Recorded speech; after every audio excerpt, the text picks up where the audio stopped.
It's August, the 12th? What is it? What's today? The 12th, there you go. So halfway through the month already. We're very excited to kick off the Senate orientation. Thank you so much for being here. So appreciative to our continuing senators and to our brand new senators that are here for the first time. Welcome, thank you. We do this orientation for a couple of reasons. One is so that you can get to know your other colleagues, so that you know that you're not operating in the silo and that you have a support system. And these are folks that are here for you as a resource, as someone that you can vent to, that can be there for you. It can get challenging, so these are your partners. And the other reason we do it is we want to also kind of give you a little bit more in-depth knowledge about how the Senate works. And Elisa will do a really amazing job at going through different slides and kind of giving you a little bit deeper knowledge about the Senate. My name's Maria Coca. I am the Assistant Director for the University Senate. Ashley is right over there at the check-in table. She is the true rock star of the office, and we are so appreciative of her. And so we are excited that you're here. And Ashley and I are a resource for you. Please email us. Please let us know how we can support you and just be there for you. So I wanted to just welcome you. And Elisa, our amazing University Senate President, will take over and will show you the rest of the orientation for the Senate. So let's give her a warm welcome.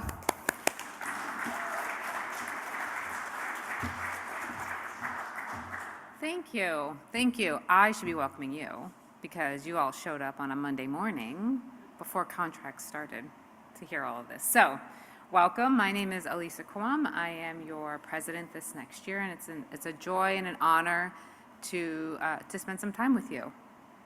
This the next? Yeah. Okay. This is the next, Maria? This is the, okay. I don't know what buttons do what up here, so figure I might as well ask. So again, welcome.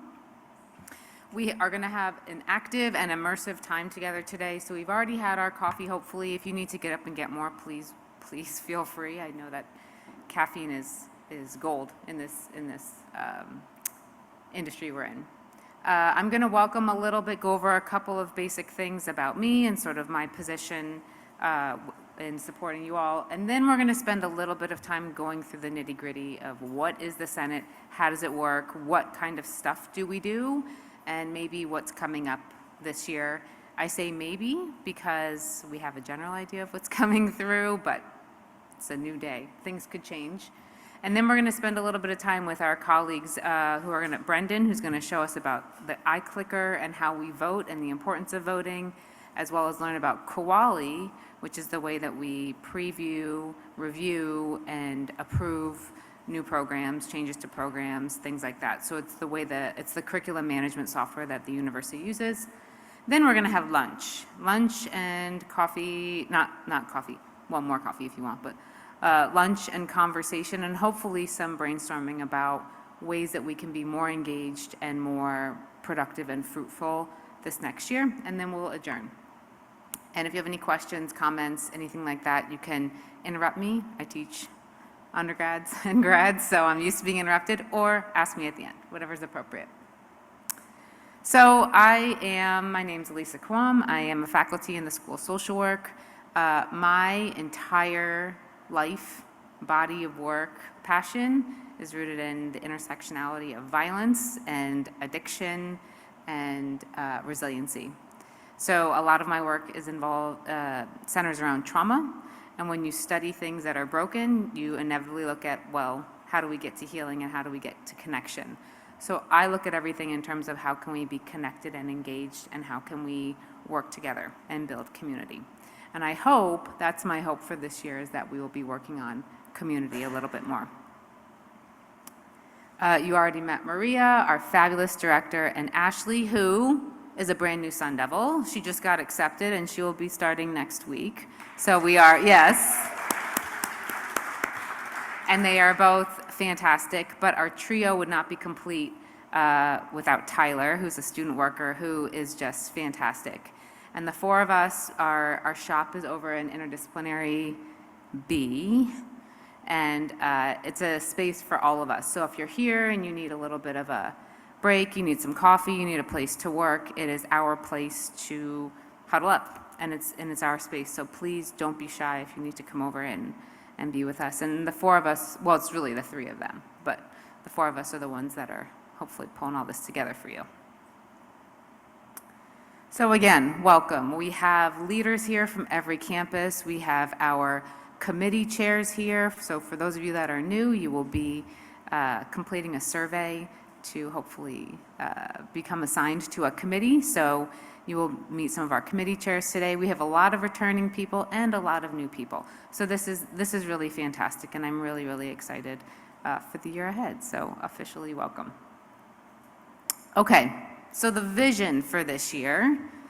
This is a working body. This is a deliberative, conversational body. You can think of us as the board of directors, if you will, that advises and consults with our executive leadership. So this is a really, really important role, right? We do serious work and we do it together, but we are also here to connect and represent our people. There are 5,500 people that we represent, faculty and academic professionals. That is a lot of people, a lot of people. The Vice Provost, Patty Friedrich, says she wakes up every day thinking, oh, 5,500. Every day, right? Because she does personnel. So that is a lot of people that we represent and that we connect with, right? So you cannot, I know academics can be introverted sometimes, but you cannot be too social and too connected in this role, because that's why we're here, that's what we do. And so I want you to take a moment and really think about, why are you here?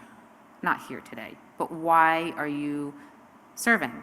We all have 900 things going on, 1,000 tabs open in your brain, right? We all have life and work and all of these different things. So why did you decide to go above and beyond? Why did you take on extra service? Maybe you were voluntold. Sometimes it happens. Maybe you really don't know. You just thought it was interesting. Maybe someone introduced you to it. But think about for a minute why you are here. And then I want you to consider what skills and strengths and networks you bring to the table. So what is amazing about you in your role, in your position as one of 5,500 that you bring to the table?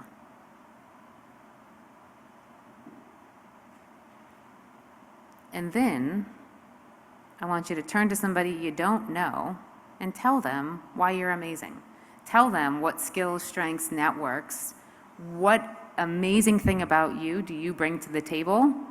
I want you to turn, seriously, find somebody you don't know and tell them why you are awesome and what you are bringing to the Senate. And I'm good with silence, so I will wait.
Okay.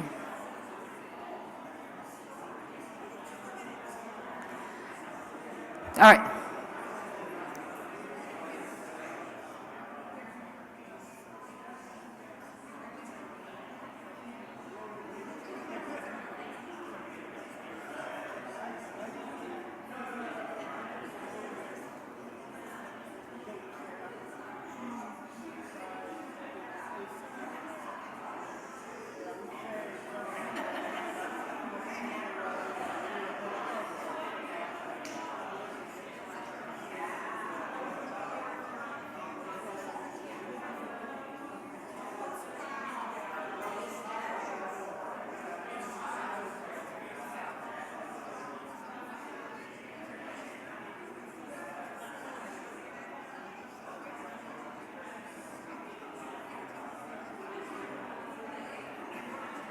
Okay, everybody.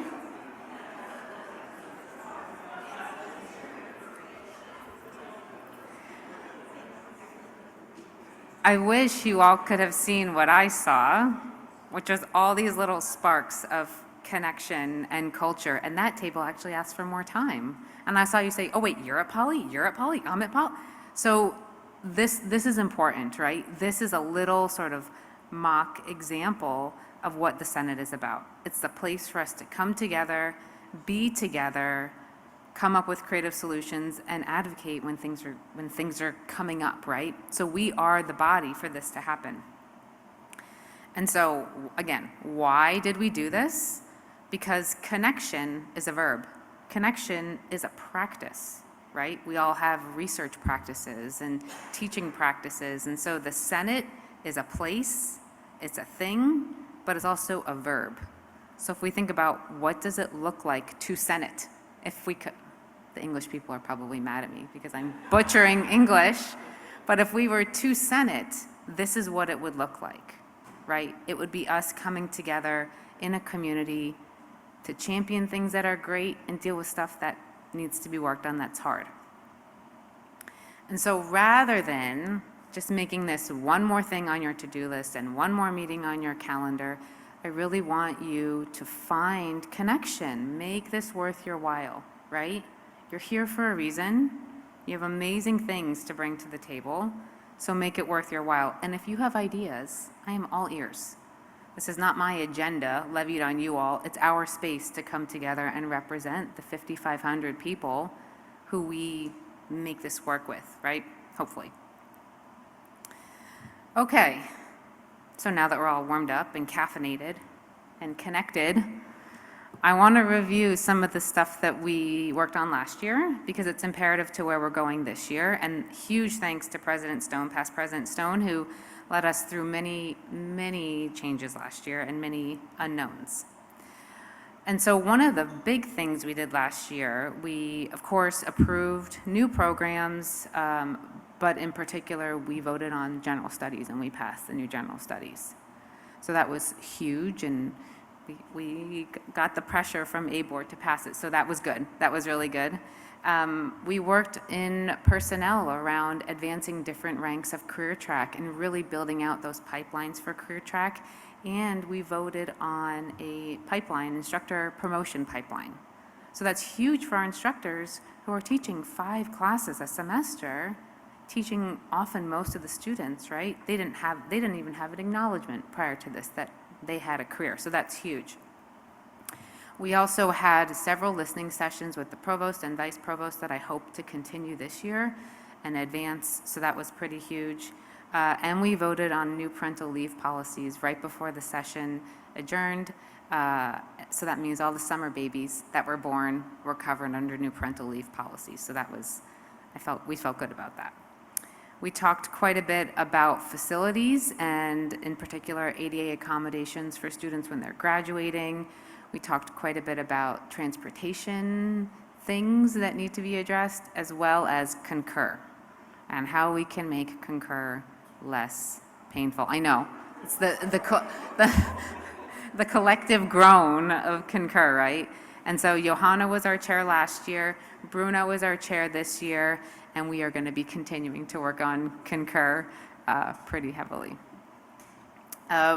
in part because of a lot of the political things that happened last year and world tensions and Turning Point and protests, we focused on free speech a lot and the difference between free speech and safety, right? And free speech versus hate speech and how all of that conflicts sometimes. And President Crow said, I asked him directly about this free speech when the 3 presidents were being grilled by Congress. And he said, well, free speech is critical to the functioning of a university. So we need to have free speech, but we also need to be safe for our students and our staff and our faculty. And I don't think that issue is going anywhere anytime soon. So we worked on that pretty heavily last year. We have really dove into this idea of AI and what does ethical AI look like and what does generative AI look like. Again, that's moving faster than we can keep up, and the students are moving faster than we can keep up. So that is something we are going to continue to talk about this year. We have been working on Sintana, and Sintana is the way that we share our scholarship with our global partners. That's the most neutral way to put it. And we're working on making sure that we understand how that works and that our concerns and our ideas are heard. And Whitney has been leading that charge. She leads our Student Faculty Policy Committee right there in the beautiful striped shirt. And she's really been our thought leader on that, and we will continue to work on that this year.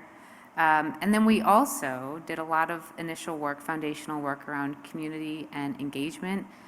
We had pre-meeting coffee and cookie gatherings, which I hope to continue. It's a way for us to sort of pregame before the Senate meeting and get to know each other and build out some of that rapport, right? And so again, this is sort of where we're going this year. We're going to continue to work on how we engage with each other, continuing that work around personnel and career track, of course, AI, free speech, general studies. We approved it, and now we have to work on the rollout of how do we have 2 general studies calendars. We are committed to the students who are in the current catalog, including those at the community college level. So those that are in the community college general studies category, they will carry that into ASU, and that rollout could take 8 to 10 years by the time all those community college students go all the way through ASU. So it's long. So your feedback on how that's working or not working within your units is critical. Again, Sintana, we are going to be seeking more transparency, more understanding of how the process works, and if we have questions, how we can get those questions addressed. We're going to continue to talk about pedagogy and curriculum and what all of that means. ABOR. So ABOR is the governing body that oversees all 3 universities. They're the ones that make sure that we are all functioning and solvent, hopefully. This last ABOR meeting at NAU, which was in April, we had a long, juicy, painful conversation about budget. And the budget had just been approved, and that's going to continue. So I strongly recommend that everybody subscribe to the ABOR YouTube channel. You can watch all of the meetings. I will be at all of them, as well as several of our presidents, but you can watch them in all of their glory. They're very interesting.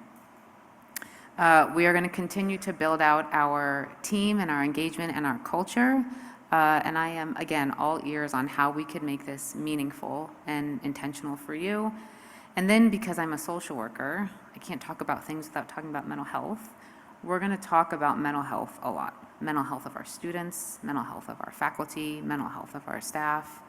And that is something that that's critically important to me in a lot of ways. So I'm going to be working on that. And everybody, please take down my cell phone number. Call me, email me, text me, give my cell phone number out. I know sometimes email can be annoying or cumbersome, but you could just send me a text, hey Lisa, can we talk? And that might be a lot easier. You're driving home and we get to have a conversation. So that connection, that's part of the connection, is me letting you all know that I really am here and I really, really, really do care about us. Okay, so why are we here? That's the meaning of life question, right? We are here because we have shared governance. which comes from the Arizona Revised Statutes. Shared governance outlines the relationship that the faculty have with the leadership of a university, in this case, the three here in Arizona, NAU, U of A, and ASU. And shared governance occurs through the election of representatives in units, right, in our schools and colleges to actively participate in the development of university policy. That's where this board of directors analogy comes from in my head. And so this means that we collaborate and communicate and advance the things that we are seeing and our ideas to our leadership. We do this through mutual respect, information sharing, integrity, character, and ultimately consensus. So our secretary, who's not here today, Phil, has lovingly called us a deliberative body. We talk about hard things. We don't always agree, but we vet information and we come at things with a shared decision together. And I meet with the provost pretty regularly, and I bring that consensus to her. I say our 137 senators are saying this on behalf of 5,500 faculty. So it's a pretty big role that you all serve because you are shared governance. This is what it means to Senate, to be here.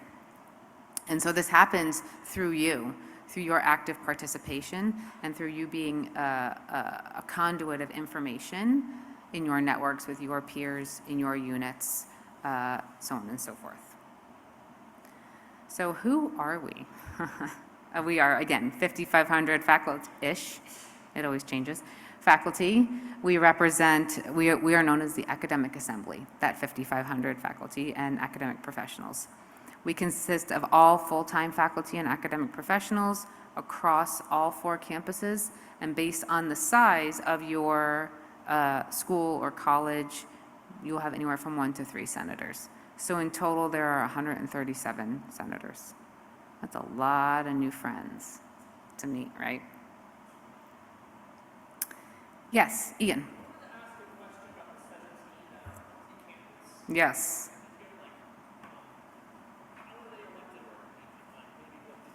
That's a good question. Where's Maria? Libraries, yeah, libraries serve Lisa. Where's Lisa? Yes. Lisa is one of our amazing librarians who serves all campuses. So, Maria, can I ask you a question? You just walked in.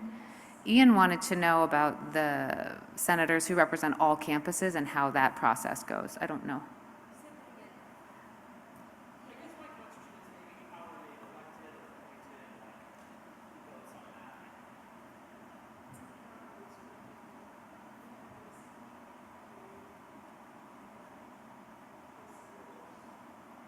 For which college?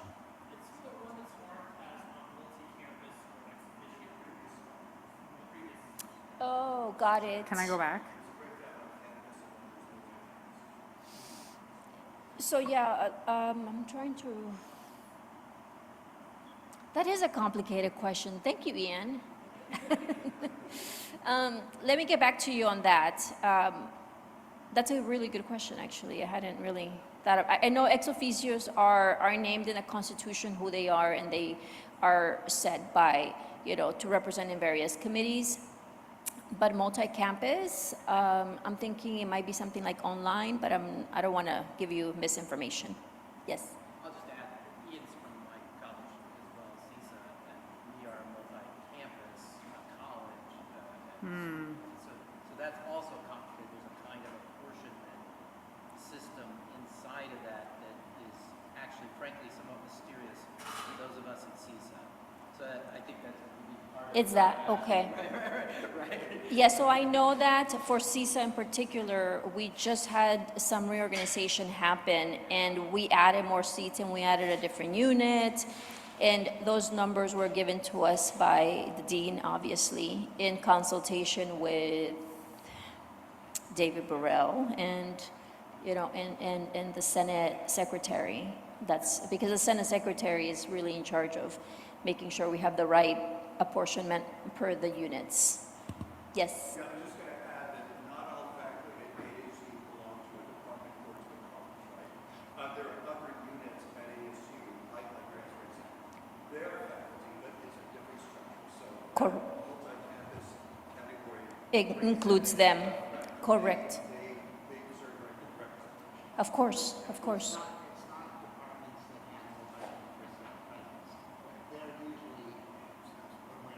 You want to hear, say that? Yes.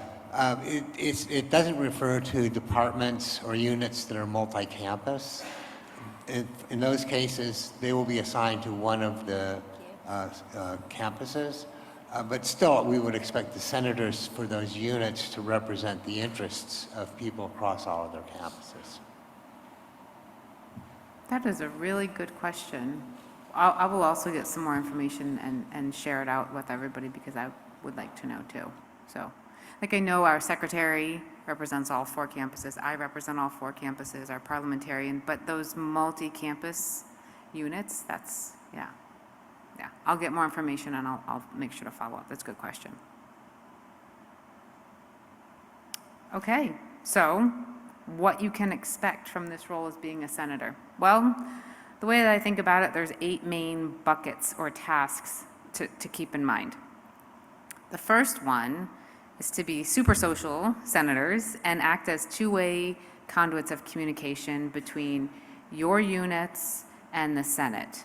So this means every faculty meeting that you have, you should be giving updates from the Senate to your peers. They should be in faculty council or faculty meeting minute notes, right?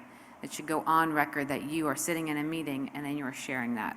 We worked really hard last year to create a process by which after each Senate meeting, you will receive talking points, summary points, so you don't have to worry about getting it right in your notes or writing it all down. We will summarize it, send it all out, and then you can either elaborate on that or just read that. It's completely fine. The second main priority, is to attend the meetings and just be there. Be prepared with questions, be listening, take notes, engage with your peers, right? This year, we're going to really do a push for meetings to be in person because this creates the we, this creates the energy, this creates the culture that we are really striving for. Ideally, all of you will serve on one of our standing committees. More to come on that later, but that's where we really get the work done.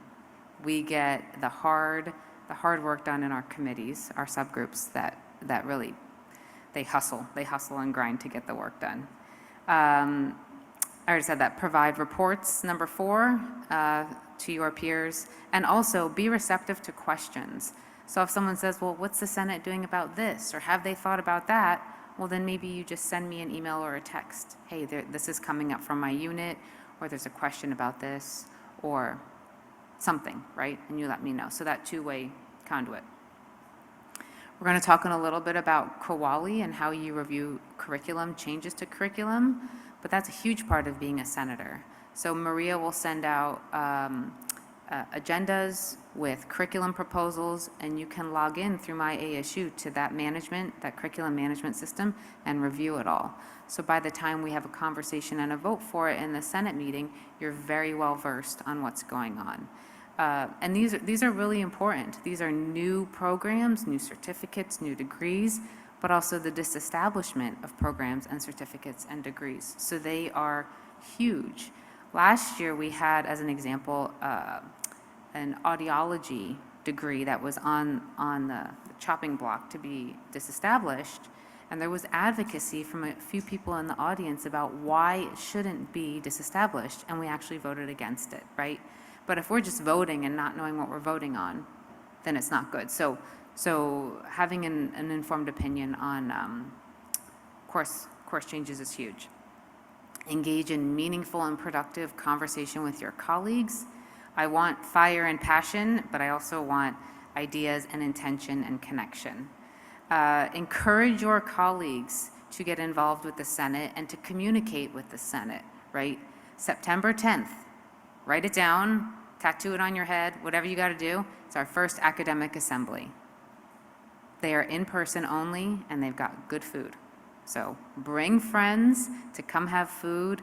It's also the night of the alleged debate, presidential debate, so you'll remember, hopefully.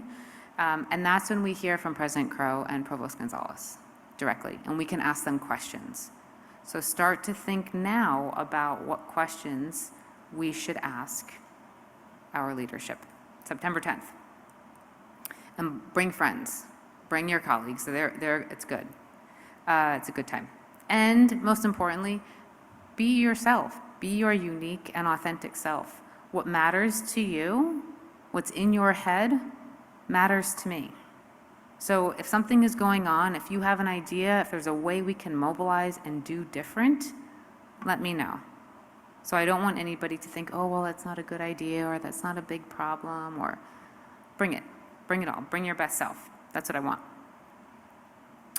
The main categories of work that, again, we will cover in Senate meetings have to deal with any changes or updates to academic affairs, faculty student policies. So we've been talking a lot, going back to AI, about fair use of AI and academic integrity, right? That's going to come up a lot, and that will be something that we will talk about as an example. Financial affairs, the state of the budget, merit raises, wage compression, we talk about all of those things. Personnel affairs, rank, differences in rank, changes in rank. We talk quite a bit about that. University services and facilities. And again, we are governed by ABOR.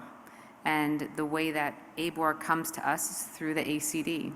So if you have not bookmarked, perused, thought about reading the ACD, it is our guidebook by which we live as faculty and academic professionals. So these are the main categories within which we work and operate, and sort of the main themes that we will cover in the Senate meetings. In terms of leadership organization, and I'm not a fan of hierarchy, but for the sake of description, the University Senate President and Chair of the UAC, that's me. I don't want to say at the top, I'm just there holding space. We work closely with the Executive Committee, which represents all of the chairs from all of our committees and all of our presidents. So for every campus, there are 3 presidents: President-elect, acting president, past president. So Executive Committee is all the chairs and all the presidents, as well as our secretary. And then our University Academic Council is all of the presidents and the secretary. And we have meetings almost 3 Mondays out of the month, we have Senate meetings. So we're always meeting. So again, if there's something that you want to put on our radar, don't worry. You'll hit a meeting, you'll hit a cycle. So just let me know. I think I covered that already, so I'm going to skip that one. So, okay, who's who? This is the important part. Who's our team? So there's me. Then there's Tamara Rounds, who's in the back, who is our president for downtown. Chad, who's our president for Poly. Elena, who is coming back from Rome because her family lives in Italy. I know, we're all jealous. She's our president for Tempe. Mary, who's our president for West Valley. And they, in addition to myself, are your direct point people. We also have Denise, who's not here today. She's taking care of her granddaughter, but she's our parliamentarian. And she's the one that makes sure that what we're doing is, we're playing by the rules. It's official, we vote properly, we're doing the right thing.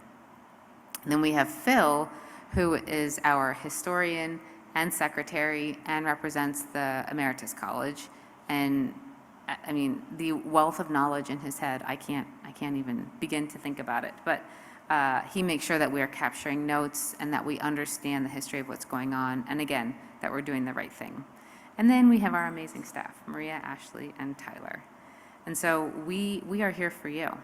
And again, I cannot stress that enough. And I keep saying that because I want you to tell your peers that we really, really do care.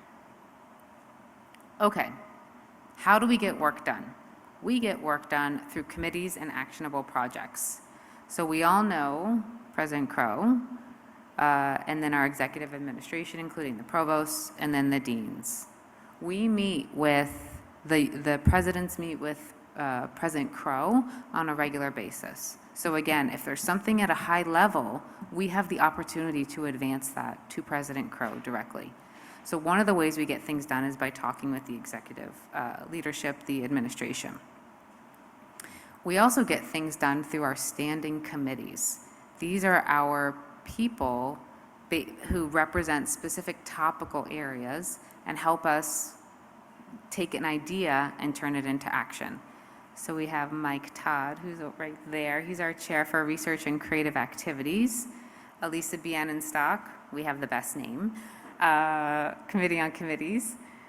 Whitney, who does student faculty policy, she chairs that committee. Bruno does facilities.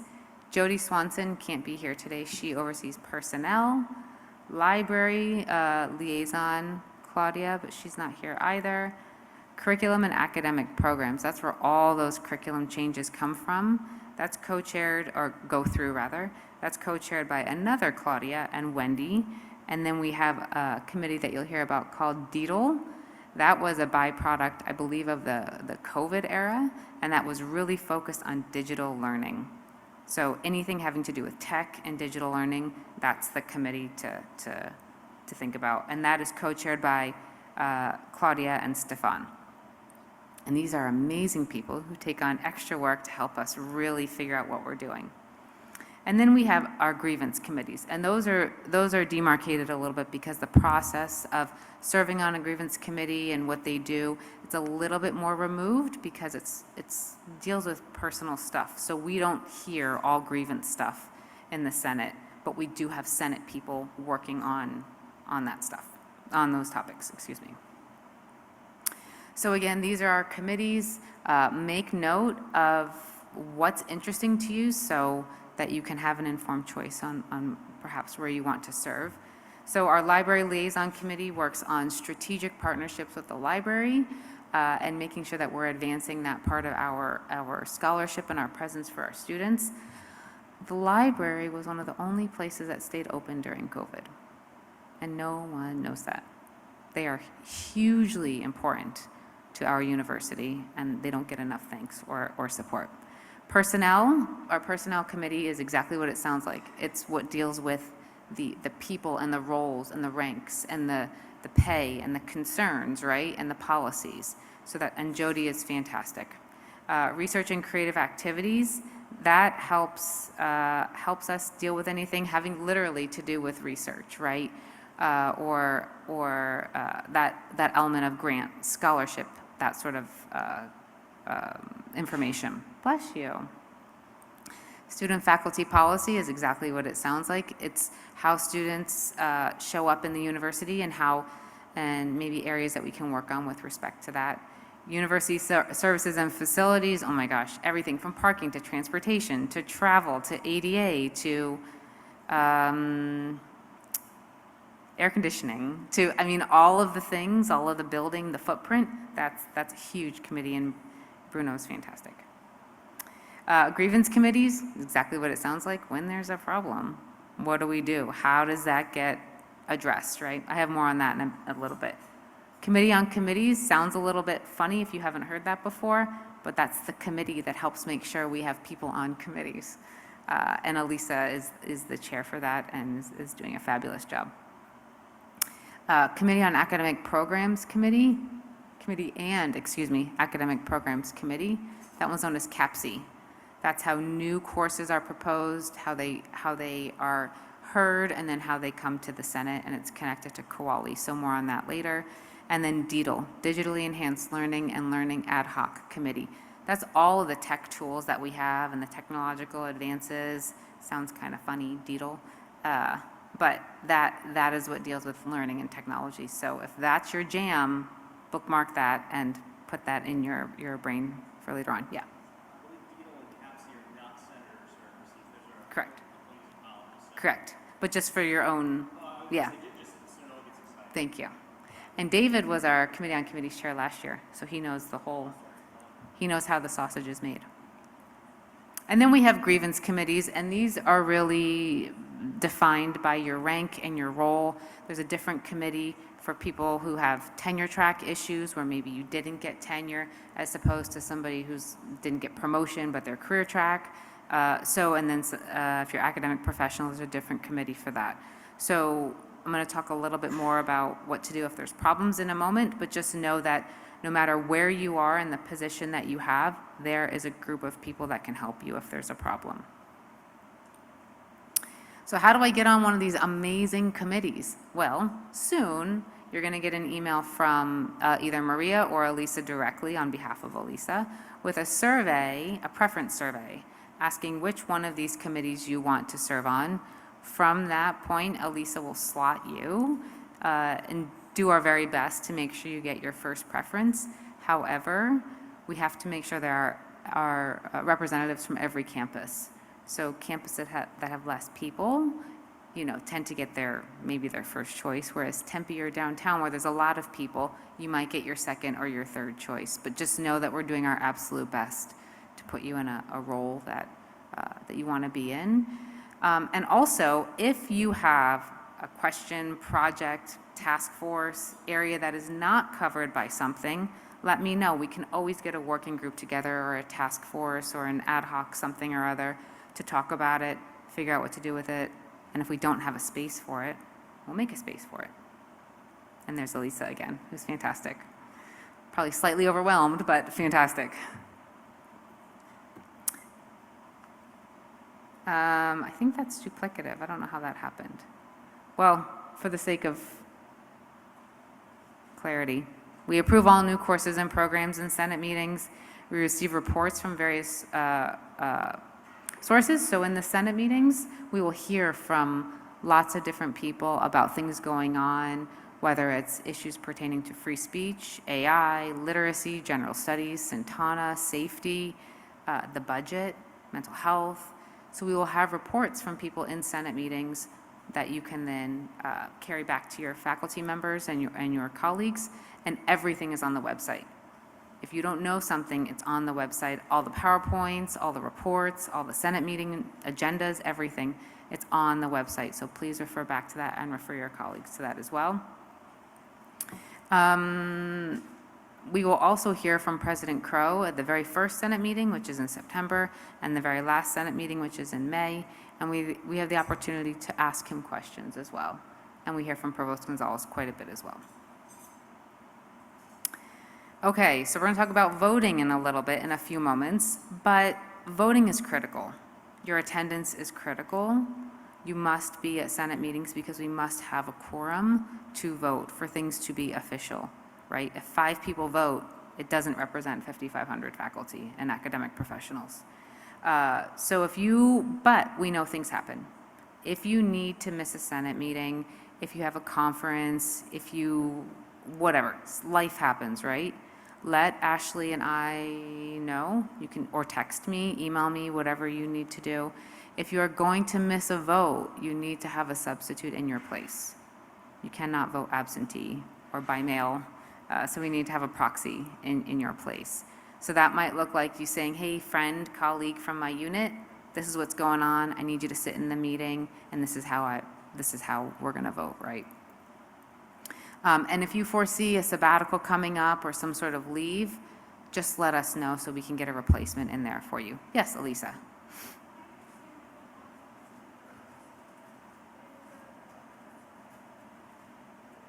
Yeah, good question. Here, so that everybody can hear you. Do I have to repeat that? No, I heard you. It was about attending in person and Zoom option. There are Zoom options, but they are exceptions. We're going to ask that whenever possible, people attend in person. It's just much better. But yes, if you have a life thing happen, we're not going to not let you be at the Senate meeting. That doesn't seem very fair. Yeah. Good question. So I'll give more instructions on that, but really what we ask is that if you do need a Zoom accommodation, that you contact your campus president and the office, so that way we can issue you the link. The link is going to be given to you the day of the meeting around noontime.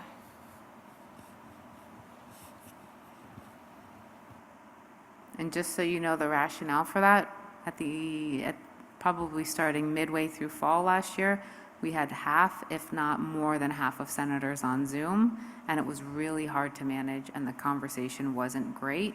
And so we can't be a deliberative body if we don't have conversation.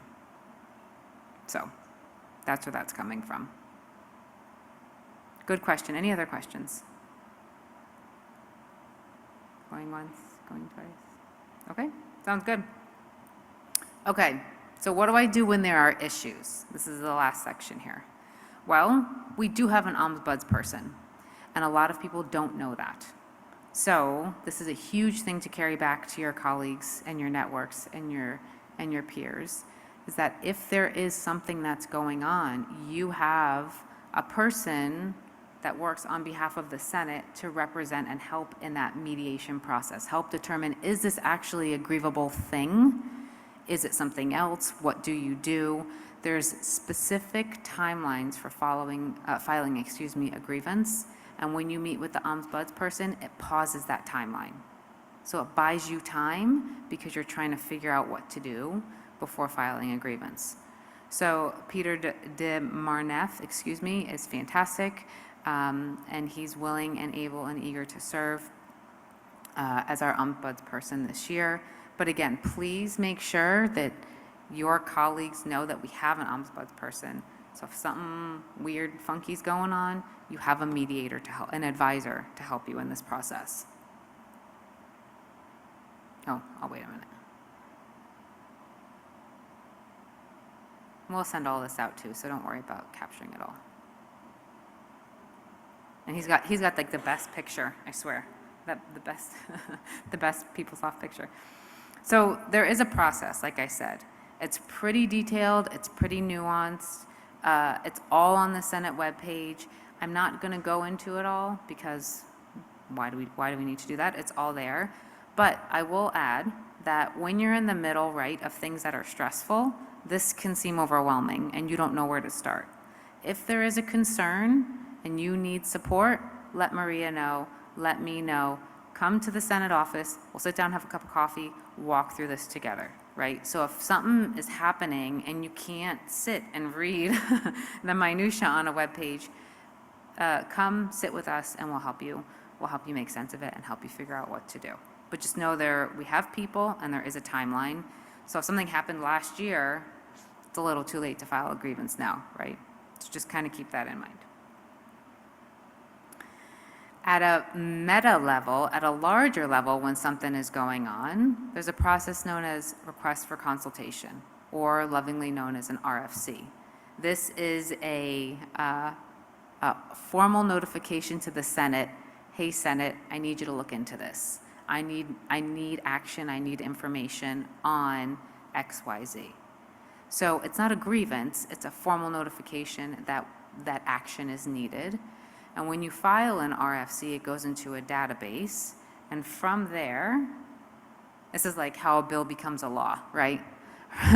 From there, it will come to me, and then it will get tasked to one of the relevant committees who they'll work on it, get some resolution, get more information, meet with people, talk to people, and report back.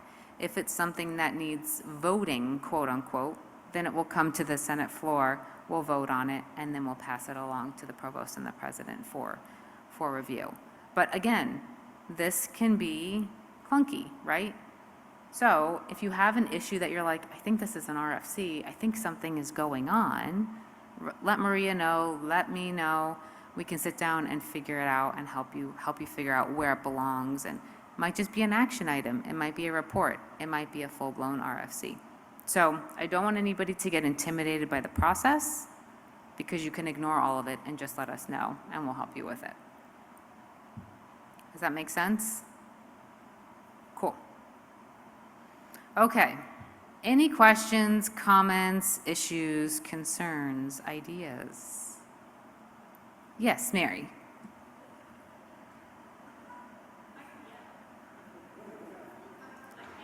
I know you can.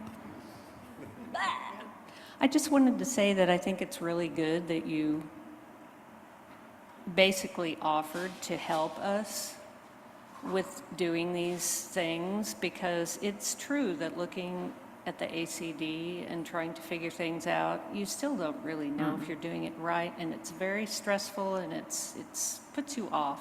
So I think it's really good. Thank you. You're welcome. Go, yes, Elisa.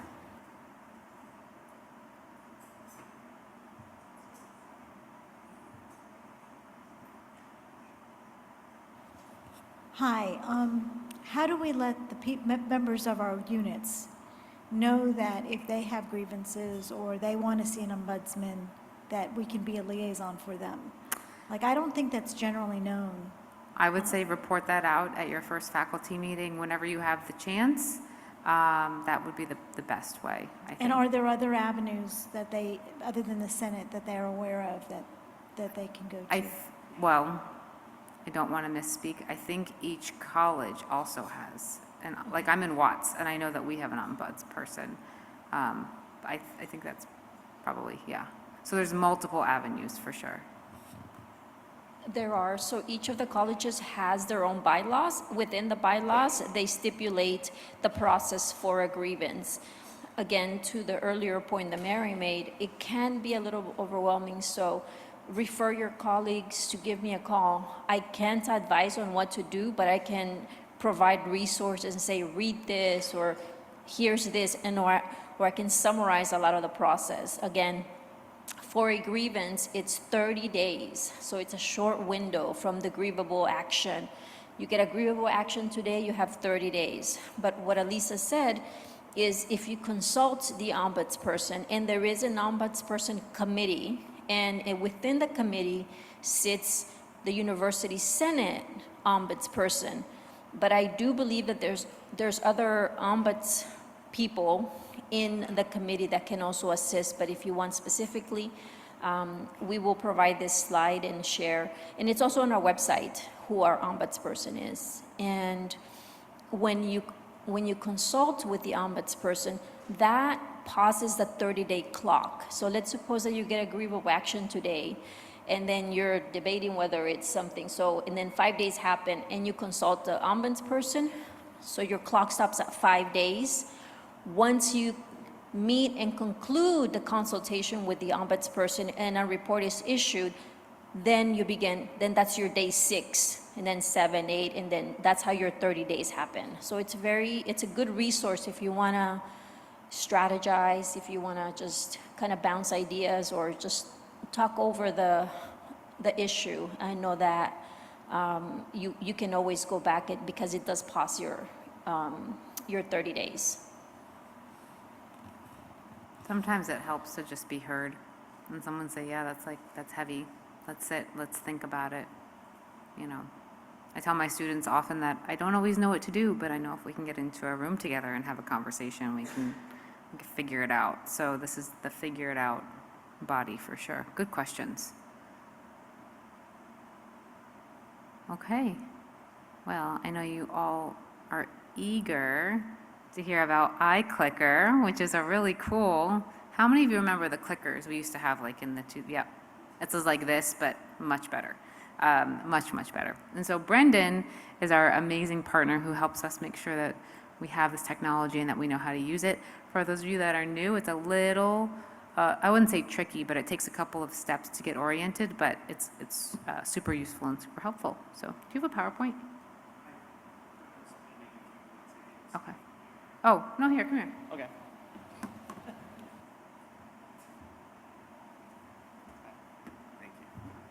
Thank you. It's funny you mentioned that. My name is Brendan Bruth. I'm the iClicker specialist for ASU. I've been working with ASU for over, 15, 16 years. In fact, ASU adopted the original iClicker that felt like one of those the original cell phone, which was like a brick. And I remember helping instructors at ASU use these things. And I think they were this big, and the radio device was this big, and it sat in the classroom. Since then, it has evolved to an application, but at any rate, from 15 years ago, from the brick now to the application, which is still very easy to use. At any rate, I've been fortunate to partner with University of Senate, and I've worked with Maria for, 5 years. We were talking about that at our table work, and I look forward to another great year. So how is iClicker used in the Senate? Really simple. The iClicker application is used to check into the meeting, and it's also used to capture the vote. So just a quick distinction that it is different than Zoom and the other applications such as Canvas. Last year, a few questions, I'm unable to log into Zoom. It is a separate credentialing process and a separate product, so just to understand that there are two different uses. When you do register, and I'll provide some directions in a quick minute, but iClicker again is used to check into the session. In the very beginning, Maria will call roll and make sure everyone is attending. That'll be an opportunity to log into iClicker, and then it's also used obviously for the voting sessions. So Maria will launch a vote. That particular vote will render on your phone or your computer. So it's very simple. You'll actually see it on your computer and you'll select the vote.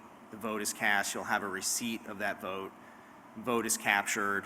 Maria always has access to who voted when. It's time-stamped and captured. Those sessions are always available to view. So how do you register and use iClicker in the session? Really simple. Maria's going to create a Join Me code, so you simply select that Join Me code. It feels a little bit like a QR code. You select the URL, it'll take you directly to the University Senate session. From there, you'll see that you'll log in. iClicker, because we have a partnership with the university, you log in through your ASU portal. It takes you to the iClicker session. That's just for security reasons. Your iClicker, your ASU credentials match up with iClicker. Very simple to use.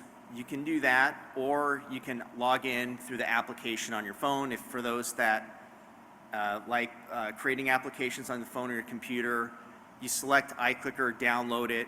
Again, you'll select Arizona State University, University Senate. At that point, again, it'll ask you to log in through your ASU credentials, use your ASU credentials. Once you're in, you're in. At that point, you check into the class, you activate the course, check in, and that's it. It's sort of, as they say, set and ready to go. Just be patient. Oftentimes, first-time users will say, nothing's happening, I'm looking at my phone, but the action is when Maria will actually launch that particular vote or ask to take roll call, and then it'll appear on your phone. Couple things to think about sort of setting up for success for these meetings. And these are just a few hiccups or issues that I've seen over the years that are really simple to avoid. But one is make sure you're using, as I call, really good wireless hygiene. And all that really means is when you join the meeting, I know it's kind of a terrible term, but I think it's appropriate. Make sure that you're on the university wireless. For those, it sounds like most people will be attending in person, but if you are at your house, make sure that you're using a really strong wireless connection. Yes, it will work with cellular, but if you're in the building, one of these, I believe, 5 buildings, if you're on one bar, you won't receive that vote, and you'll become frustrated. The voting session will go on, and we'll have to figure that out. So, 8 out of 10 issues that I run into is that session is not rendering on the phone because of the wireless connection. So when you join that meeting, similar to the way you join Zoom, credential in, show up if you can 5 minutes before, credential in, and make sure that your phone is properly connected, in which case the voting process will happen in sort of a smooth manner. Make sure that you understand, know what your ASU credentials are.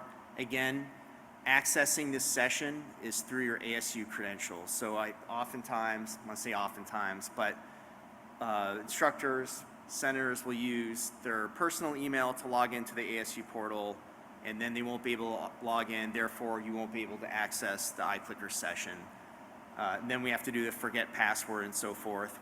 We can help you out for sure, but just know that, again, make sure you understand the ASU credentials, log into the portal. That will then take you to the iClicker session, no problem.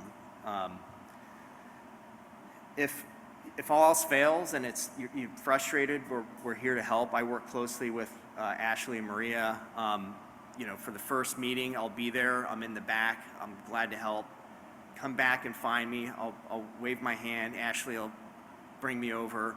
It's something usually really easy to solve, but we are here to help you out. I'm here to help out. I'm really excited to be part of this process, and we'll make sure that you're up and running. Does anyone have any questions?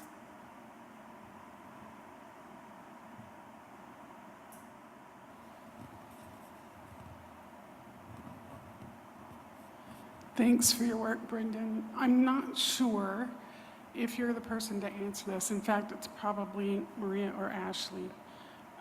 If you, because of a technical issue or timing or whatever, you miss a vote, is there a way to get your vote included? And secondly, if you have someone who's replacing you for a meeting and you've identified them, what kind of notice does Ashley or Maria need to be able to get that person so that they could use iClicker and vote in lieu of you? Okay, so I'll take that question. Sorry, I'm behind you. I'll come here. So we can work and turn around and provide the link to the substitute pretty easy, but the more notice you give us, obviously, the better. So it's very easy. So what I'm going to be doing is I will be creating a very specific code that you, the senator or the substitute, will be able to link. The first time you use it, the first time user for that particular classroom, it's considered a class, it'll ask you to join. Once you join, you will automatically be able to re-log in, and it will take you specifically to that particular class. And normally, if you are going to be absent, ideally we know, and we know the substitute, so we will be able to see, you know, I don't know why I'm using Ann Jones, but I will be able to, okay, that is a substitute for Lisa, and we'll be able to reconcile attendance and vote that way. Again, we can, if you have an issue and it's a last minute, we can turn it around, but please give us as much notice as possible, because there's a lot of issues and there's a lot of things that happen last minute, and the more notice we have, the better. Anybody else? Questions?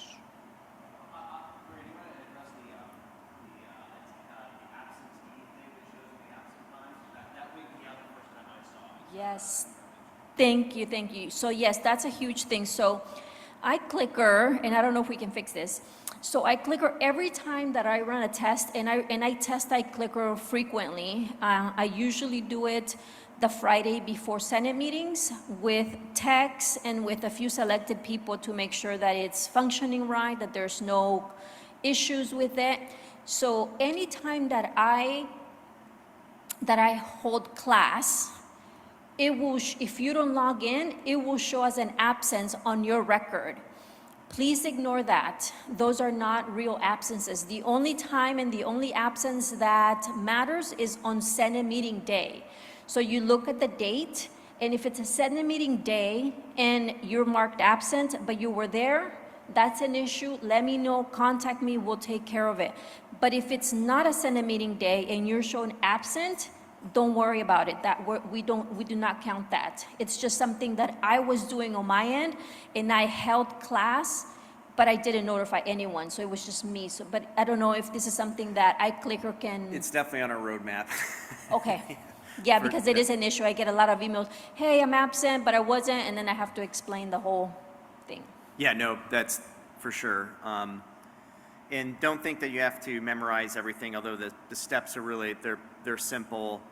Maria will send out instructions on how to log into the course. Again, the most important thing to understand is that iClicker is used to take attendance and to capture the vote, and understanding what your portal credentials are extremely important, because again, those credentials will get you into iClicker, which is important for security purposes, because if you're logging in through your ASU portal, then we know it's you and that we know that you're voting. But to Maria's point, if you're not able to attend, the sooner that we're able to know that, the better than we are to adjust in terms of allowing access to the voting system.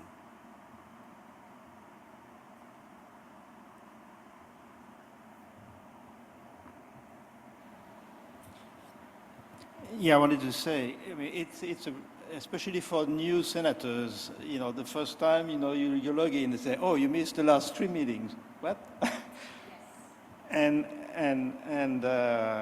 Yeah, I guess if you could, work out, some kind of demo mode or some kind of testing mode, to do those tests, that would be appreciated, especially by the new senators. Yeah.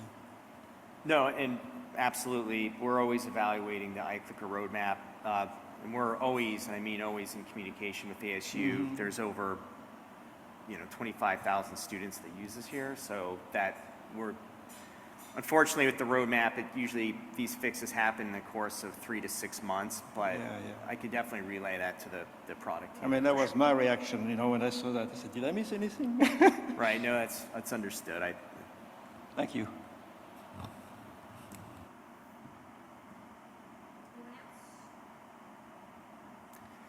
And if you have any questions about onboarding, or you think of something after the session, please reach out to me on email or give me a call, or through Ashley. Ashley and I do chat, but don't be shy. If there are some issues, just let me know. I can make sure that you're up and running for your first meeting. Thank you.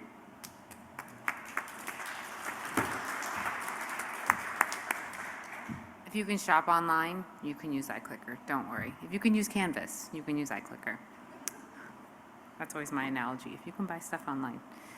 Okay, well, our last speaker before lunch is Katie Jensen-Ord, who is going to talk to us about Kuali and give us a live, exciting demo.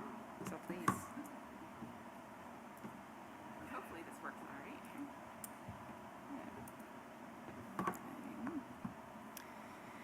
Well, hello, everybody. I'm Katie Jensen-Ord. I work in the Provost office, and I'm part of the team that reviews curriculum for the Provost office. And I also support Claudia and Wendy in CAPC as well. So I just wanted to show you a little bit about Kuali and how you will get to the agenda items that are for courses and program review. So I wanted to also show you this email that Maria sends out that has all the instructions. It also has a list of the course proposals and a link to the proposals that are going to be on the agenda. So it'll be clear to you which ones are the ones that you'll have to look at. And she also has screenshots in the email too. So I just wanted to show you that you're not on your own. You don't have to remember all this. You will have these instructions, and you'll have a direct link to what you need to view. And so I want to give you a little look into Kuali as well. So when you get those messages saying that there are courses or programs to review as part of the Senate agenda, the link will essentially take you to this page. And just like iClicker, if you're signed into My ASU, that's how you SSO and authenticate into Kuali. On My ASU, there's also a link to Kuali too.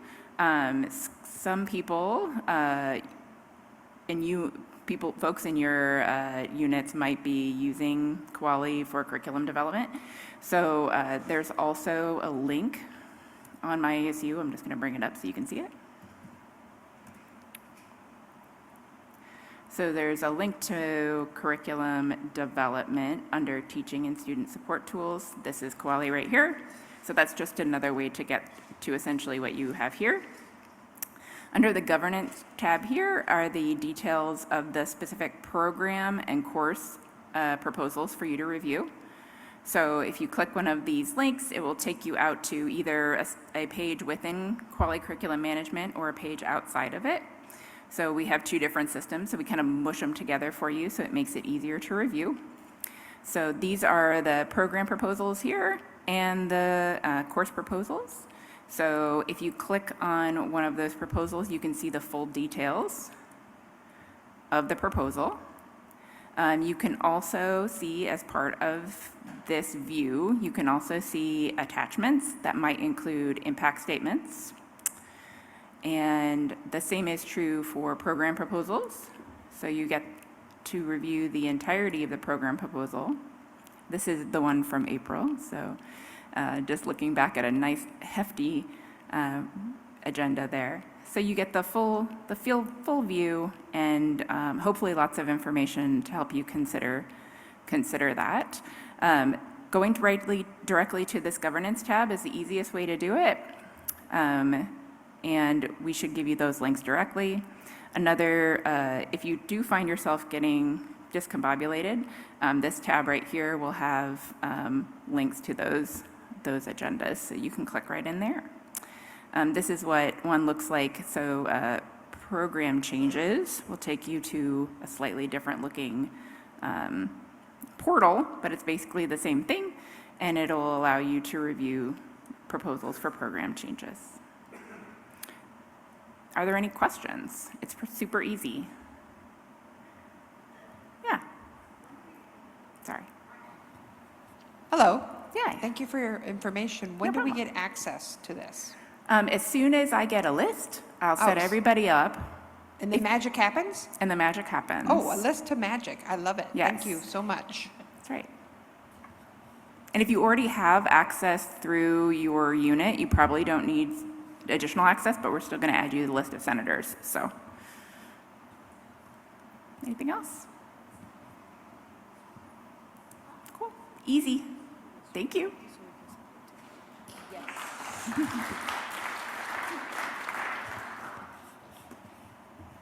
I love when things are easy. It's fun. So before we move into lunch, are there any, well, we're a little early, so we'll take a break and then we'll have lunch. Are there any questions about anything? Or anything where you're like, what did she say? Can she say it again? Yes. So you gave us a list of when we're going to be meeting. You Yes. send planners, Outlook planners, or do I have to make my own? Like invites. Yes, okay, they're called invites here. Is that right, Maria? We'll send them out? You'll send planners, invites, Not for the Senate. not for the Senate? Not for the Senate meetings, no. Too large a group? Oh, I have to make my own. Okay. That's a small price to pay. Thank you. You're welcome. I guess can we just do that as the campus presidents and send it out to our senators? Okay. I mean, we campus have to do that president. at some point. Yes. Okay. It's a smaller group. Should do that. I hear you, though. If you don't write it down, it doesn't happen. Yeah. It's like you walk into the room, why am I in here? Yeah, that whole thing. I totally understand. Any other questions? So while they're setting up lunch, we can take a quick break. But when we come back, y'all have homework at your tables. So I want us to get together by campus and have a conversation about the strengths of your campus, so what's really great, the needs or areas of development, and how the Senate can play an active role in this. And this is not just table busy work. This is critical because at the end of today, I want you to turn your notes or mind rants to me because this becomes fodder for our meetings to go forward, for me to understand from a ground level what's good and then what things we can work on and what we can do in the Senate. So Tamara's back there. Downtown will be over there. Where's Sarah? Sarah, where do you want to go? Where do you want to be?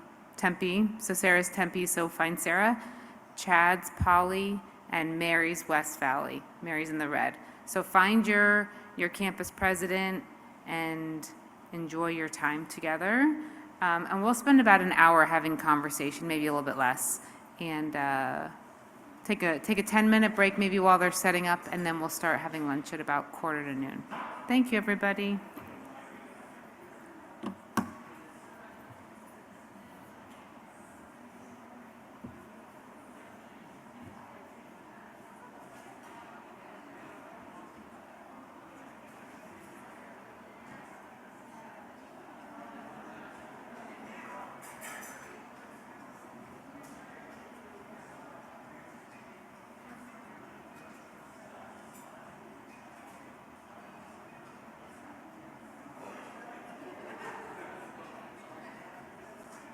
Okay, everybody.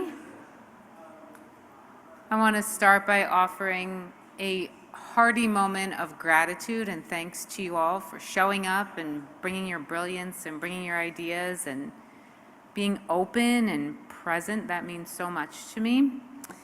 We are at the end of our time together, but I hope that this is just honestly the first of many conversations we'll have together. I'm always happy to get coffee and cookies in a room and we can hash it out together, right?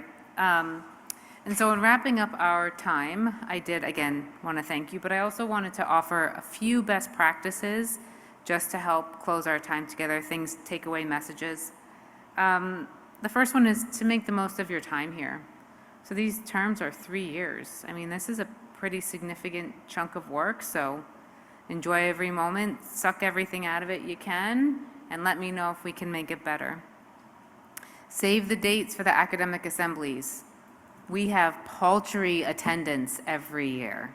I know how hard it is to show up to an in-person meeting from 3 to 5, in person, but they're really, really good opportunities for us to show how focused and meaningful this work is. So tell your peers, tell your deans, tell your directors, set up calendar invites, invite people, get the word out. September 10th, it will be a good time, and we get to ask President Crow questions. Plus, it's also the Regents induction that day, right? Yeah, so it's a good time to also celebrate our school.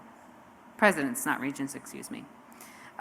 If you have questions or are unclear or want me to run through this all again, I'm happy to. Just let me know. It's a lot of information and it's important, so please, no question is too small. Yes? Hold on. You may have already said this, but are you going to make this Yes. PowerPoint? Everything will be available for everybody. Yep. Subscribe to the ABOR YouTube channel. I know it's riveting content. It's not like Mr. Beast or anything, but they live stream everything. You can watch the regents. The presidents are always at the meetings, so we've got your backs. But it's very helpful to watch the meetings. At the beginning of the meeting is open comment period, and that's when the students like to full throttle tell you what they think, and that's grassroots data right there, so that's really good. And then consider running for a leadership position in the future. We can rebrand the Senate if we get people engaged and involved. So start to think about now who in your unit might be a good senator, a good president-elect, whatever it may be, and start to grease the skids. Now, Tamara is the reason I'm here, because she said to me a couple years ago, we got to get you on the Senate, and now here I am. So it works. The community works when you work it. So I want to thank you all again. Thank you for your time. Thank you, Ashley and Maria. Thank you to our amazing support team that makes the music and the PowerPoint work. Thank you. Enjoy the rest of your afternoon. Make sure you turn your notes into me so that I can start to code them and theme them and get ready for the meetings. Thank you, everybody. Take good care. I'll talk to you all soon.